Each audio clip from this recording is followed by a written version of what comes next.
Salut à toutes et à tous, bienvenue dans cet espace réservé à la diaspora algérienne qu'on vous propose le soir d'Algérie assez régulièrement. Des visio-rencontres avec des personnalités connues ou des personnalités qui gagneraient à l'être, n'est-ce pas? Nous avons le plaisir aujourd'hui de retrouver Wali Amani. Bonjour. Bonjour et merci beaucoup pour votre invitation. Vous intervenez à partir de Londres, en Angleterre, où vous résidez. Vous êtes directeur de la stratégie dans un laboratoire pharmaceutique suisse célèbre. Et vous avez accepté de faire votre diasporama aujourd'hui à partir de Londres, comme je l'ai dit tout à l'heure. Est-ce que je peux dire que en coulisses, vous me disiez votre étonnement euh, de votre présence dans le diasporama et du fait qu'on vous invite à faire votre diasporama? Oui, tout à fait. Alors encore une fois, merci beaucoup pour votre invitation. Je suis très heureux de pouvoir participer à ce diasporama. C'est vrai que quand vous m'avez contacté, je suis allé regarder quelles étaient les personnes que vous aviez invitées précédemment. Et vous avez quand même invité des personnalités de la diaspora connues, comme le grand recteur de la mosquée de Paris ou le CEO de Yassir Noureddin Taibi, qui sont quand même des personnes qui ont un certain nombre de succès à leur actif. Et je me suis dit, bon, bah, en toute humilité, moi, j'en suis pas du tout encore là. Et par contre, ça serait intéressant d'avoir cet échange avec vous et savoir, ben, qu'est-ce que vous voulez savoir de moi et sur mon parcours. Très bien. Alors, vous n'en êtes peut-être pas encore là, mais vous êtes en pole position, cher Wali Armani. Je disais tout à l'heure, vous êtes quand même directeur de la stratégie d'un grand laboratoire pharmaceutique. Vous avez déjà une bonne carrière derrière vous dans le monde pharmaceutique, que ce soit en Algérie ou en Asie, hein, où vous avez fait vos premières classes. J'aimerais savoir ce qui vous a amené au monde pharmaceutique. Qu'est-ce qui a fait que le jeune Wali est devenu ce qu'il est aujourd'hui? Ça a commencé quand? Bah alors, vous savez, on a toujours des personnes qui peuvent avoir une grande influence sur les Mhm. choix de vie qu'on va faire. Et, euh, et pour moi, ces personnes qui ont joué ce rôle-là dans le choix de cette carrière-là, c'est mon papa. Euh, Dans la fin des années 90, enfin pardon, au début des années 90, fin des années 80, il a travaillé à l'Institut Pasteur de Paris. Et c'est d'ailleurs la raison pour laquelle je suis né dans ce pays de façon tout à fait fortuite. Mhm. Et par la suite, nous sommes retournés en Algérie pendant plusieurs années. Je l'ai vu pendant de nombreuses années se préoccuper de comment faire pour faire en sorte que dans des pays dits émergents ou dans des pays dits à, avec des revenus moyens ou intermédiaires, comment on fait pour faire en sorte que les mêmes accès euh, à des traitements ou ou des vaccins, par exemple, puissent être que ça puisse être le cas euh, pour euh, pour ces pays-là et pour ces enfants-là. Alors voilà, moi mon Mhm. influence elle vient de là. Et c'est la raison pour laquelle, très tôt, j'avais décidé de faire tous mes stages dans l'industrie pharmaceutique quand je suis allé en école de commerce. Et d'ailleurs, mon premier stage, c'était en Asie, en Inde. Euh, J'avais 19 ans à l'époque, c'était en 2007. Et je peux vous dire que vous retrouvez seul à 19 ans en stage en En Inde, Inde? à Pune, à 100 kilomètres au sud de Bombay. C'est une expérience inoubliable et c'est aussi une expérience qui vous forge. Oui. Je vous ai entendu vous exprimer là-dessus, justement, sur votre expérience en Inde, mais j'aimerais que vous racontiez ici. euh, ça peut être un choc hein, d'arriver dans ce pays à un âge aussi jeune, tellement l'environnement est différent. Il est unique en Inde. Il est différent de beaucoup de pays qu'on peut connaître, en tout cas des nôtres, ça c'est clair. Quel a été l'éveil en vous? C'était quoi? C'était de soigner tout ce monde, c'est de travailler sur faire plus de recherches, faire aboutir les traitements, les vaccins. Mm. C'est quoi? Qu'est-ce qui s'est passé en vous en Inde à 19 ans? Alors, ce que j'ai découvert en Inde, c'était quelque chose auquel je ne m'attendais pas du tout. À cette époque-là, j'avais grandi entre la France et l'Algérie. Euh, J'avais eu la chance d'aller faire une visite aux États-Unis parce qu'un cousin s'était marié aux États-Unis du côté de Los Angeles. Mais j'avais jamais voyagé aussi loin, surtout à l'est. Euh, donc, ce qui m'a le plus marqué, c'est pas vraiment ce que vous décrivez par rapport à l'environnement, parce que ça, on vous y prépare plus ou moins. Vous savez que vous allez dans Mhm, un pays. En 2007, je sais pas s'il en avait déjà atteint 1 milliard d'habitants, mais probablement, sachant qu'ils sont à 1,3 milliard, 1 milliard aujourd'hui, si mes chiffres sont bons. C'est plus ce que j'ai découvert dans l'entreprise où je suis allé. Euh, on a quand même on peut avoir certains préjugés sur des pays comme cela. Et en fait, j'ai découvert une entreprise qui, depuis d'une vingtaine d'années, s'était lancée dans la course au développement de vaccins, avec pour but de faire en sorte que les enfants dans le monde entier puissent bénéficier de ces vaccins-là à des prix relativement, on va dire, mhm, abordables. Et juste une petite statistique, c'est aujourd'hui un des laboratoires qui, en termes de volume, distribue le, le, le plus de vaccins dans le monde et qui vaccine presque 2 tiers de la population pédiatrique dans le monde. Parce que généralement, on regarde les chiffres d'affaires, on regarde pas les volumes. oui. Euh, et donc, différentes entreprises ont on va dire, différentes ambitions ou servent ce qu'on appelle en anglais des purposes, donc des achievements, enfin des idées on veut, de ceux qui veulent atteindre qui sont un peu différents. Donc voilà, moi, ce qui m'a surpris le plus en Inde, j'étais vraiment ébahi de voir qu'ils avaient réussi à, à en être là. Mhm. Donc, l'industrie pharmaceutique, donc ça a été euh, j'imagine, votre objectif, hein, de travailler là-dedans, Ouais. d'évoluer, de progresser là-dedans. Vous avez parlé de l'entreprise où vous étiez et comment elle avait impacté sur vous cette projection. Et d'ailleurs, vous avez fait une thèse sur l'intrapreneuriat. Donc, c'est intéressant de comment développer une entreprise de l'intérieur, hein, Mm. comment encourager, pardon, comment encourager les employés, les salariés à intraprendre, si je puis dire, au sein Oui, oui. même de l'entreprise ou du groupe, en l'occurrence. Alors, Mhm. ça aussi, j'aimerais savoir comment vous l'avez reçu et comment vous l'avez pratiqué. Alors l'entrepreneuriat, c'est venu un peu plus tard, sachant que moi j'ai fait une grande école de commerce en France à prépa intégrée et je me suis spécialisé en entrepreneuriat. Bon, dans cette école-là, il n'y avait pas de master spécial, il n'y avait pas de master qui était focalisé sur l'industrie pharmaceutique, donc j'ai décidé d'écrire ma thèse sur l'intrapreneuriat, qui est en fait comment être un entrepreneur au sein de grands groupes. Et sachant qu'aujourd'hui, je suis dans un de ces grands groupes, c'est une des expertises qui est très recherchée. Parce que dans certains grands groupes, on peut se, se retrouver dans une forme de confort ou dans une forme de sécurité. Mais être entrepreneur dans un grand groupe, c'est possible.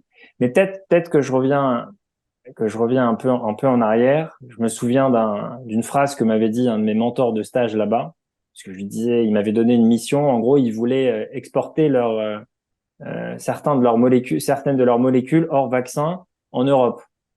Et donc, en gros, avec une ambition quand même assez considérable, sachant que les sujets réglementaires en Europe sont différents. Et en gros, moi, j'étais en stage, j'avais 19 ans, très peu d'expérience.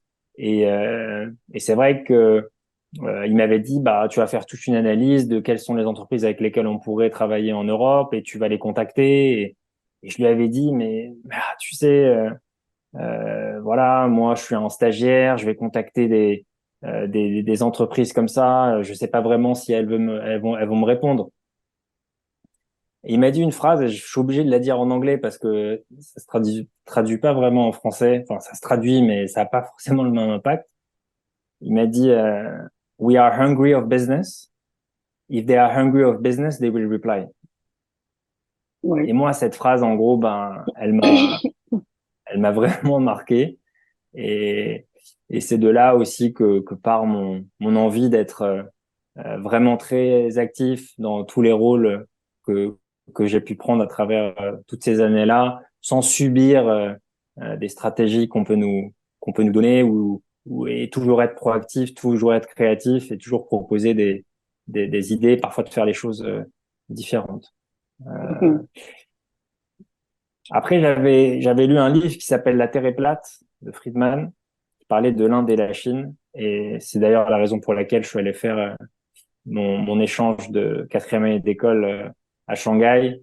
Et là, bah, encore aussi, j'avais découvert tout un autre univers. Euh, mais pour en revenir à l'entrepreneuriat, je pense que c'est l'ensemble de ces différents, on va dire, différentes expériences que j'ai pu avoir qui m'ont vraiment donné l'envie de prendre cette idée-là et de continuer de vivre avec aujourd'hui dans le métier que je fais. Qu'est-ce qui fait que aujourd'hui vous dites que je vais apporter ma touche dans ce laboratoire. Vous avez une grande responsabilité. Qu'est-ce qui fait que vous, par rapport à un autre, avez apporté ou allez apporter de nouveau dans ce laboratoire? Je ne sais pas si vous pouvez répondre à cette question, Si, si. mais sous quel aspect vous pouvez innover? Alors, je pense que une des richesses que peuvent avoir des individus, c'est la diversité des parcours et des expériences. Et j'aime bien souvent dire, je vais un peu vous dire un peu le parcours et pourquoi je pense qu'en tant qu'individualité, entre guillemets, parce que en individualité, c'est impossible parce qu'après, il y a tout un travail de leadership à faire, d'adaptabilité, etc. Euh, mais moi, je suis né de façon fortuite en France. J'ai grandi en Algérie. Je suis ensuite allé faire plusieurs stages un peu partout, en Inde. Je suis allé étudier en Chine. Je suis allé faire mon stage de quatrième année d'école en Suisse, dans ce laboratoire d'ailleurs dans lequel je suis aujourd'hui. J'ai fait ma thèse en entrepreneuriat. J'ai rejoint un grand groupe français pharmaceutique en 2010 et qui m'a envoyé à Singapour pendant un an et demi où j'ai travaillé en Asie du Sud-Est, à Hong Kong et à Taïwan, et la Thaïlande, les Philippines, la Malaisie, etc. J'ai rejoint ce grand groupe suisse en 2012 qui m'a envoyé à Dubaï, ensuite à Alger, ensuite à Bâle, en Suisse, et ensuite à San Francisco. Et à la fin de tout ça, je suis allé passer 2 ans en Algérie. Et vous avez 35, 36 ans. J'ai 36 ans. Et ça fait 6 ans que je suis ici au Royaume-Uni, au Royaume-Uni, Bravo, dans la filiale bravo. dans laquelle je suis. Merci. Et Et en après, fait, vous vous demandez pourquoi vous êtes là, dans oui, Diasporama. non, écoutez, D'accord? je pense qu'il faut avoir une Voilà. certaine forme d'humilité dans la vie. Donc, pour moi, j'ai pas encore peut-être atteint les objectifs que je me suis fixés. Ça viendra, mais en même temps, c'est à nous d'aller d'aller à la rencontre de femmes et d'hommes qui ont des parcours d'excellence et qui sont allés chercher le savoir très loin. Hein. اطلب العلم ولو في الصين. Et vous, vous êtes allé justement en Chine pour, euh, Ouais. pour, euh, pour apprendre et pour le savoir. Et c'est ce qui nous intéresse dans le Diasporama. C'est vraiment tisser la toile entre toutes ces personnes, ces femmes et ces hommes du monde entier, qui soient connus, moins connus, plus. Ça n'est pas le plus important. Le plus Mhm. important, c'est des parcours comme le vôtre et qui, racontés comme ça, paraissent enfin, pas tout simple, mais on sait très bien la quantité de travail qu'il y a derrière la somme de Mm. travail, surtout lorsqu'on vient d'Algérie et qu'on s'appelle Wali Omani. Voyez ce que je veux dire? Donc, Mm. peut-être que c'est encore beaucoup plus difficile que pour un Européen en Europe. Hein. On va dire Mm. les choses comme elles sont, Mais non? oui, oui, j'entends ce que vous dites. Après, moi, je pars du principe que rien n'est impossible et qu'avec du sérieux, du travail et beaucoup d'efforts, on peut y arriver. Mais pour revenir à votre question, pourquoi moi, je peux apporter cette touche? Parce que je vois le monde d'une façon 360 degrés. Je vois pas le monde juste avec les lunettes par exemple ici, de certains de mes collègues qui sont dans la filiale britannique depuis 20 ans. Quand je réfléchis ou quand on me pose un problème ou un challenge ou quelque chose à relever, en fait, Votre tête tourne. la façon dont je vais aborder le sujet, il va être influencé par toutes ces expériences de vie, tous ces pays dans lesquels j'ai pu aller, toutes ces différentes cultures que j'ai pu côtoyer, tous ces différents styles de leadership auxquels j'ai dû m'adapter. Et c'est là qu'on fait la différence. Et j'avais regardé quelques stats sur les gens qui devenaient CEO dans des grands groupes. La grande majorité d'entre eux ont vécu dans pas moins de 5 pays ou 4 continents. Parce que ensuite, vous avez la nécessité de voir le monde de façon beaucoup plus, on va dire, diverse, avec une forme de diversité. Moi, c'est ce que Oui, j'amène ici oui, oui. aussi. C'est-à-dire que j'arrive à apporter cette voilà, cette différence. Oui. Alors, et puis pour revenir aussi, pour aller dans votre sens, de l'intrapreneuriat, euh, Mhm. au sein même des entreprises et des grands groupes, il y a une diversité, une grande mixité. Ce sont des groupes internationaux avec des personnes qui viennent de partout. Donc forcément, il faut tout de suite faire tourner la tête autour de la Terre pour peut-être blesser personne, intégrer les sensibilités des uns et des autres, enfin, beaucoup de choses, même au sein même de l'entreprise, avant, avant de penser à la stratégie extérieure. Mhm. J'aimerais connaître aussi votre rapport à l'Algérie en termes de vécu et puis Mhm. ensuite en termes de projet ou de partenariat ou de travail déjà avec l'Algérie. D'abord, en termes de vécu, où est-ce que vous avez vécu en Algérie? Jusqu'à quel âge? Vous étiez où? Donc, mon rapport à l'Algérie, il est très fort. Euh, c'est mon pays. Euh, C'est-à-dire que malgré tout ce que je viens de vous décrire, euh, s'il y a un pays à choisir, c'est l'Algérie. Et je dis pas ça de façon, on va dire, c'est pas du chauvinisme ou c'est pas, mais c'est vraiment ce que je ressens au plus profond de mes tripes. Mm. Euh, j'ai vécu à Alger dans mon enfance euh, jusqu'à mes 5 6 ans entre le Koba et Hedra. Euh, mes parents ensuite m'ont envoyé chez ma tante en France quand j'avais 6 ans. Donc j'ai passé une petite année avec mes cousins et ma tante avant que mes parents décident de vivre un peu entre les deux rives. Euh, après, vous savez, moi je suis petit-fils de Shahid. Mon grand-père, Moustapha Chaouch Mahmoud, il a été enlevé par la main rouge le 18 décembre 56. Ils l'ont torturé, ils lui ont attaché les pieds par au mur, ils lui ont mis la tête dans un seau, ils ont jeté son corps et on l'a jamais retrouvé. Et quand ma mère est née le 20 juin 57, pardon, le 13 juin 57, le 20 juin c'est mon père, elle a jamais connu son père. Mhm. Moi Donc j'ai déjà un grandi avec, drame voilà. familial. Ouais. Moi j'ai grandi avec cette histoire d'une grand-mère analphabète euh, qui vient de Kabylie, qui a réussi à malgré tout faire de ses 2 filles une avocate et une médecin. Donc tout ce qui est lié au sujet de l'effort, du travail, c'est quelque chose qu'on m'a transmis. Mhm. Ensuite, dans mon parcours, comme vous l'avez vu, professionnel, au début, je me suis beaucoup focalisé sur l'Asie.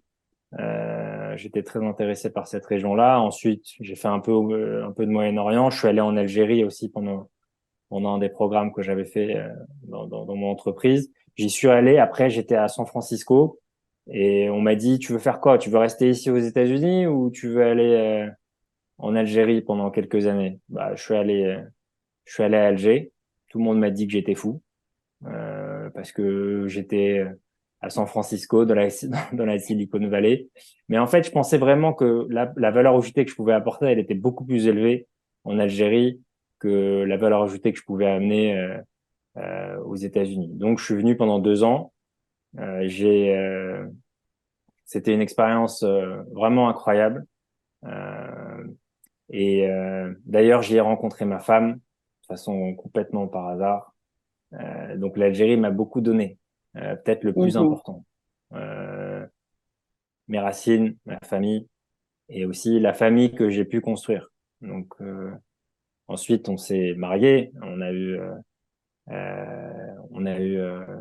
notre premier enfant qui est né juste entre notre départ entre l'Algérie et le Royaume-Uni en 2016. Donc voilà, mon rapport à l'Algérie c'est celui-là d'un point de vue personnel. Oui, et d'un point de vue professionnel, je sais que vous êtes au fait de l'écosystème start-up en Algérie. Je ne sais si c'est dans le domaine pharmaceutique précisément ou autre, Mm. mais quelle est votre façon de travailler avec l'Algérie aujourd'hui, avec les jeunes surtout? Je pense qu'il y a un besoin que ce soit en Algérie ou des Algériens de la diaspora, vraiment une nécessité de se connaître, de se rassembler, de s'entraider. Et je le retrouve ici aussi beaucoup au Royaume-Uni où c'est une diaspora qui est quand même très hétéroclite.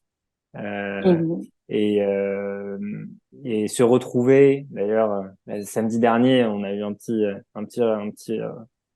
meeting avec un certain nombre de jeunes et moins jeunes de la diaspora. Et juste le fait de partager le sujet Algérie entre nous, c'est déjà la barrière tombe, Mhm. ce qui est assez bien.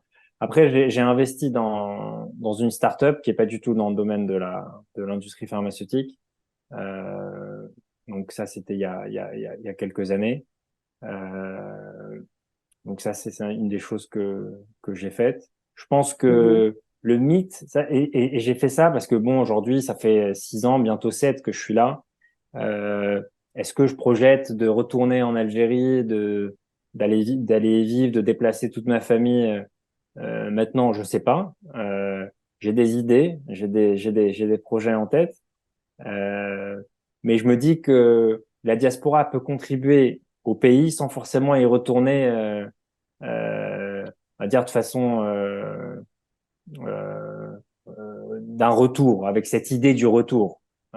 Oui. On peut y contribuer en investissant, on peut y contribuer en, Formant, en formant, on peut y contribuer dans le cadre. en aidant les gens à trouver des opportunités de travail, de stage ou autre. Euh, donc, Je vous moi, sens je vois, impliqué, je vous sens impliqué, Wally, justement, vis-à-vis de votre pays d'origine. Je vous sens impliqué. Je sens que à la fois vous faites des choses sur place, mais que vous avez envie d'en faire plus, mais vous pouvez peut-être pas aller plus loin en même temps. Est-ce que vous en parlez avec, justement, vous avez parlé de la diaspora en Grande-Bretagne, donc visiblement vous vous rencontrez, parce qu'il y en a d'autres qui ne rencontrent pas les autres. Voilà, c'est assez. D'un pays à l'autre, ça change, j'ai l'impression. Euh, ouais. alors, les gens que vous rencontrez, il y a une vie. Vous avez créé un petit microcosme algérien là-bas. Il y a des fêtes ou des célébrations que vous vous commémorez ensemble, que vous partagez? Il y a, oui, Bon, je pense que moi, on va dire du microcosme entre guillemets dans lequel je fais partie, peut-être qu'on n'en est pas encore arrivé là. Ici au Royaume-Uni, oui, on en est aux prémices de tout ça. Mais il y a eu un festival l'année dernière qui a été organisé qui s'appelle DZ Fest, euh, que vous pouvez trouver sur les réseaux sociaux et sur Internet. Euh, il y a une vraie envie des gens de se retrouver. mhm, Sur plusieurs sujets. Euh, on vit quand même aussi, on a nos valeurs, on va dire notre système de valeurs, il n'est pas forcément toujours on va dire, aligné à 1000% avec les pays dans lesquels on vit. Je ne vais pas rentrer dans plein de détails, mais sur le sujet de l'éducation de nos enfants, par exemple. Donc, oui, s'aider à faire en sorte que nos enfants réussissent, je pense que c'est un sujet très important sur lequel on peut agir, nous, sachant on a d'une certaine manière, on va dire, réussi. On peut transmettre, euh, on peut, on peut faire en sorte que certains, comment dire, on peut inspirer certains à vouloir faire des parcours d'excellence aussi. Euh, oui, Parce que la diaspora, ou la communauté algérienne à l'étranger, je sais que ce mot, il est parfois un peu, il est pas trop bien utilisé, mais comme je vous le disais tout à l'heure, elle est quand même très hétéroclite. Et je pense que certaines personnes qui ont des profils similaires aux miens ou avec toute leur diversité, bien évidemment, on a quelque chose à donner en retour. Je pense que vivre loin de son pays, c'est difficile. Être déraciné, c'est compliqué. Alors ne pas se retrouver, je pense que c'est encore pire. Euh, oui. donc, euh, Vous en avez voilà, conscience déjà, vous en avez conscience. Oui. tout à fait. Alors, Walia Mani, nous allons, comme le veut la tradition, faire connaissance avec vous sur un plan un peu plus personnel. Et quoique toujours dans les interviews, ces visio-rencontres, le fait de parcourir la vie de l'invité et son parcours professionnel, ben, le personnel se dégage au fond dans les choix de carrière, les choix d'études, les responsabilités qu'elle occupe, etc. Donc là, ça va être la partie la plus personnelle qui va concerner vos goûts culinaires, par exemple. Hein. Quelle est la cuisine que vous aimez, le plat que vous aimez, et est-ce que vous cuisinez vous-même? Alors la question principale là, c'est est-ce que moi je cuisine? Alors en toute honnêteté, non, moi je cuisine Non? pas. Euh, j'aime bien, euh, euh, j'aime bien les plats les plats de chez nous, bien évidemment.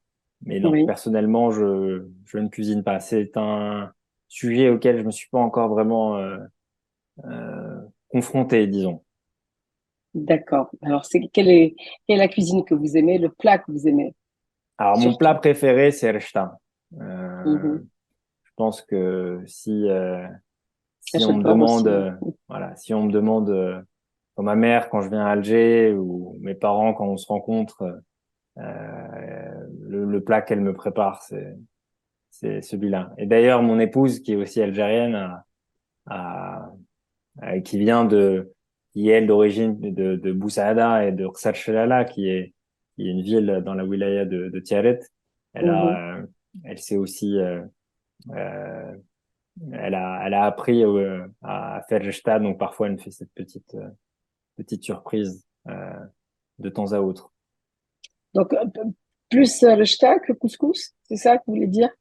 Oui, Ah oui, oui, personnellement, oui, c'est oui. mon plat préféré. D'accord. Mhm. En musique, alors, qu'est-ce que vous écoutez comme musique? Qu'est-ce que vous aimez comme musique? J'écoute, bah, faudrait que je regarde mon Spotify là, et si ça me dit quels sont c'est très divers. Mhm. Je pense il y a de la musique, on va dire anglo-saxonne, plutôt rhythm and blues, des années, on va dire 90, 2000 pendant lesquelles j'ai grandi. Oui, Il y a de la musique plutôt, on va dire algérienne. J'aime bien écouter le Shaabi par exemple. L'orchestre El Gusto, c'était quand même un, un orchestre qui m'avait une belle, vraiment plu, une belle expérience, oui. voilà, que j'avais beaucoup aimé.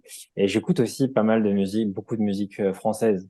Euh, c'est une langue avec laquelle j'aime bien, à laquelle j'aime bien être exposé. Et je pense que cette musique-là me parle aussi. Donc c'est vraiment un mix. Dans une même matinée, je peux écouter dans la voiture, je peux passer du rhythm and blues en anglais au Shaabi et peut-être aussi au rap français. Ouais. Donc Oh, c'est assez éclectique. tout à fait. Et en lecture aussi, c'est éclectique aussi en lecture. Alors vous savez, en lecture, par contre, c'est beaucoup plus clair. Mhm. Euh, c'est des livres plutôt soit historiques, soit des livres de politique ou des livres de géopolitique ou des biographies de personnes connues ou des livres qui ont un sujet avec des attraits macroéconomiques. Mais si vous me demandez, et je vais prendre un peu là, mon livre de chevet, c'est lequel? C'est le livre de l'émir Abdelkader qui s'appelle Lettres aux Français. Je ne sais pas Oui, si vous connaissez ce livre, oui, mais pour moi, c'est un livre que je lis et que je relis et que je oui, relis. oui, Euh, et vu le contexte actuel, on va dire parfois que je suis en France, puisque j'ai quand même un lien, une connexion avec ce pays-là. J'ai encore beaucoup d'amis qui y vivent. Euh, Quand on voit comment notre communauté peut parfois être attaquée, je me dis ça serait bien de relire ce livre et de faire en sorte que ce livre puisse euh, être lu par beaucoup plus de ouais, personnes, c'est que un ce repère. soit en France ou en Algérie. Mhm. C'est un vrai repère historique. Ça permet des fois de rebondir effectivement. Mhm. Alors, nous n'allons pas nous attarder alors, on a parlé de cuisine, de musique, de lecture, de cinéma peut-être. Hein. Donc, il y a un type de film que vous préférez? Pour être tout à fait honnête, ici en Grande-Bretagne, on va pas beaucoup au cinéma. Euh, Ah oui, Parce que d'ailleurs, ouais, je parle d'un point de vue nous personnel. Je pense que la relation à la culture britannique ou aux films qui sont diffusés ici, on a un peu plus de mal à, à, à être en lien adhérer. avec. Voilà, Ah oui, pas ouais, adhérer à être, enfin à comprendre, par exemple, la télé britannique, je la regarde, je regarde que la BBC News ouais, pour juste, mais je ouais, regarde pas la télé britannique. ouais. C'est difficile de faire ça. Mais si vous me demandez le dernier film que je suis allé voir au cinéma, il y a quelques semaines, on était à Paris pour quelques jours et on en a profité pour aller au cinéma. Et on est allé voir ce film qui a fait pas mal débat, Omar la fraise. Et honnêtement, j'ai beaucoup rigolé parce que Ouais.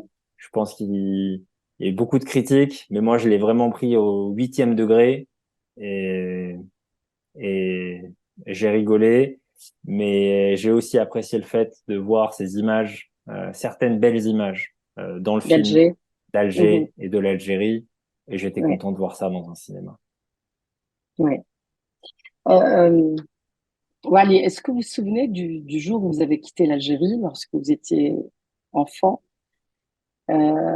Et qu'est-ce que vous aviez emporté dans votre bagage, dans vos bagages de chair et de précieux à vos yeux? Qu'est-ce que vous avez emporté? Alors là, vous venez de me dire ça et vraiment, ça me donne des frissons. Parce qu'en fait, pour moi, c'est pas un départ, c'est des départs à répétition. Mhm. Parce que, sachant que nous, on n'a jamais vraiment coupé le lien. C'était entre un pays et un autre, entre un pays et un autre. Ce qui fait que j'ai rien emporté de matériel avec moi Mhm. pendant ces départs-là, dans ma valise. Mais, Et d'immatériel, alors. mais ce que j'ai emporté avec moi, je pense que honnêtement, c'est l'odeur du pays. Et, et, et cette connexion-là, elle reste à jamais. Vert Bled, Verte c'est Bled, ça? exactement. Ouais. Ouais. Bon, Alia Mani, je vous remercie en tout cas de vous être livré dans ce diasporama et d'avoir fait votre diasporama à partir de Londres. Euh, je vous souhaite tout le succès et toute l'ascension que vous méritez dans ce laboratoire ou d'autres. Et puis surtout que vos projets avec l'Algérie se concrétisent et avec d'autres pays aussi. Hein. Nous sommes, voilà, Mm. vous voyez large, 360 degrés. Je suis tout à fait d'accord avec vous. Voilà. Je vous remercie. À très bientôt. Merci beaucoup pour votre invitation. Merci de l'avoir accepté et merci à nos visiospectateurs de nous avoir suivis. Je vous rappelle que vous pouvez revoir ce programme sur les plateformes digitales du Soir d'Algérie, le site web, la chaîne YouTube et la page Facebook. À très bientôt. Au revoir.